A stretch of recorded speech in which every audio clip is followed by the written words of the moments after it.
VTS in fashion ലോകം കാണാം ആരും നോക്കും പട്ടിൻ ചന്തം കാണാം VTS VTS VTS VTS VTS VTS VTS Wedding Center VTS Mall opposite bus stand Manjeri road Pandikkad.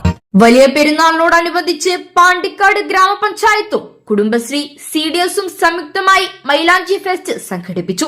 Kolapparambu IRB ക്യാമ്പിൽ വെച്ച് നടന്ന പരിപാടി ഗ്രാമപഞ്ചായത്ത് പ്രസിഡന്റ് PR രോഹിൽനാഥ് ഉദ്ഘാടനം ചെയ്തു.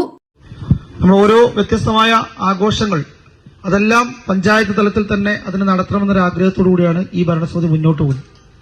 ഇതിനുശേഷം നമ്മൾ പഞ്ചായത്തിന്റെ പദ്ധതിയിൽ തന്നെ വെച്ചുകൊണ്ട് ഓണം വാരാഘോഷം വളരെ ഗംഭീരമായി തിരുവനന്തപുരത്ത് സംസ്ഥാന സർക്കാർ നടത്തുന്നതിന്റെ ഒരു പകിട്ടോടുകൂടി തന്നെ പാണ്ടിക്കാട് ഗ്രാമപഞ്ചായത്ത് നടത്തുന്നതിന് പദ്ധതി വെച്ചിട്ടുള്ള ഒരു പഞ്ചായത്താണ്.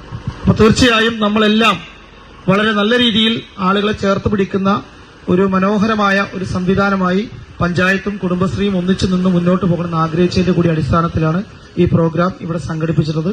ഈ മത്സരത്തിൽ പങ്കെടുക്കുന്ന പ്രിയ കൊച്ചനുജത്തിമാരോട് എനിക്ക് സൂചിപ്പിക്കാനുള്ളത് ഇതൊരു മത്സരം എന്നതിനപ്പുറത്തേക്ക് നമ്മളൊരു കൂട്ടായ്മയാണ്. നമുക്ക് ഇനിയും ഒരുപാട് മുന്നോട്ട് പോകേണ്ടതുണ്ട്. നിങ്ങളുടെയൊക്കെ അകമഴിഞ്ഞ പിന്തുണ ഗ്രാമപഞ്ചായത്തിന്റെ ഇത്തരം ഉദ്യമങ്ങളിൽ ഉണ്ടാകണം. ഒപ്പം നിങ്ങളൊക്കെ ബാലസഭയിലും മറ്റു കുടുംബശ്രീയിലൊക്കെ അംഗങ്ങളാണ്. തീർച്ചയായും നമ്മുടെ നാട് നേരിട്ടുകൊണ്ടിരിക്കുന്ന വിപത്തുകൾക്കെതിരെയൊക്കെ ശബ്ദമുയർത്താൻ സ്ത്രീകളുടെ ശാക്തീകരണം നമുക്ക് അനിവാര്യമാണ്. നാം ഇപ്പോൾ നേരിട്ടുകൊണ്ടിരിക്കുന്ന ഏറ്റവും വലിയ പ്രശ്നം ലഹരിക്ക് അടിമപ്പെട്ട ഒരു നാട്, ആ നാടിനെ മോചിതമാക്കുക എന്നതാണ്. തീർച്ചയായും ഓപ്പറേഷൻ തുഫാൻ ഉൾപ്പെടെയുള്ള വിഷയങ്ങളിൽ സർക്കാർ പ്രഖ്യാപിച്ചുകൊണ്ടിരിക്കുന്നു. നിങ്ങളാണ് ഞങ്ങൾക്കൊപ്പം ഏറ്റവും അധികം ഒന്നിച്ചു നിൽക്കേണ്ട ആളുകൾ.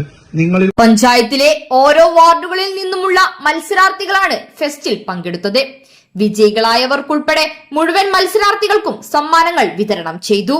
പഞ്ചായത്ത് അംഗങ്ങൾ, IRB camp deputy commandant, block കോർഡിനേറ്റർമാർ, CDS മെമ്പർമാർ എന്നിവർ പരിപാടിയിൽ പങ്കെടുത്തു. News bureau, Pandikkad.